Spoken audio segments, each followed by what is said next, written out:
જસદણ તાલુકાના આટકોટમાં રાજકોટ ભાવનગર હાઈવે પર ડિમોલેશનની કામગીરી હાથ ધરવામાં આવી હતી। આટકોટ રાજકોટ ભાવનગર હાઈવે પર ગેરકાયદેસર દબાણ હટાવવામાં આવ્યું હતું। સવારથી જ મામલતદાર કાફલા સાથે ડિમોલેશન હાથ ધરાયું હતું। તંત્ર દ્વારા 3 નોટિસ ફટકારવામાં આવી હતી।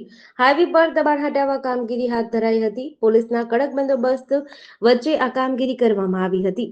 મારું નામ મહિરાજસિંહ જાડેજા છે, ડેપ્યુટી એન્જિનિયર છું, રોડ એન્ડ બિલ્ડિંગ ડિપાર્ટમેન્ટમાં ગોંડલ। આટકોટ ગામમાં ઘણા ટાઈમથી ટ્રાફિકની સમસ્યા રહેતી હતી।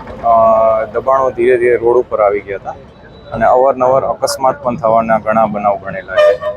એટલે 1.5 મહિના પહેલાં આપણે એ લોકોને પ્રાથમિક નોટિસ આપેલી હતી, દબાણ દૂર કરવા માટે જણાવવામાં આવેલું હતું। એમને બીજી નોટિસ પણ આપવામાં આવેલી હતી અને ત્યારબાદ એમને 15 તારીખે છેલ્લી તારીખ આપવામાં આવી હતી સ્વૈચ્છિક દબાણ દૂર કરવા માટે। એટલે 16 તારીખે તંત્ર દ્વારા દબાણ દૂર કરવામાં આવશે એ પણ એમને જણાવવામાં આવેલું હતું। એટલે આજે 16 તારીખે સવારે 9 વાગ્યાથી આટકોટ ખાતે જેટલા પણ દબાણો છે તેને દૂર કરવામાં આવે છે। અત્યારે કામગીરી ચાલુ છે। શું કહેશો,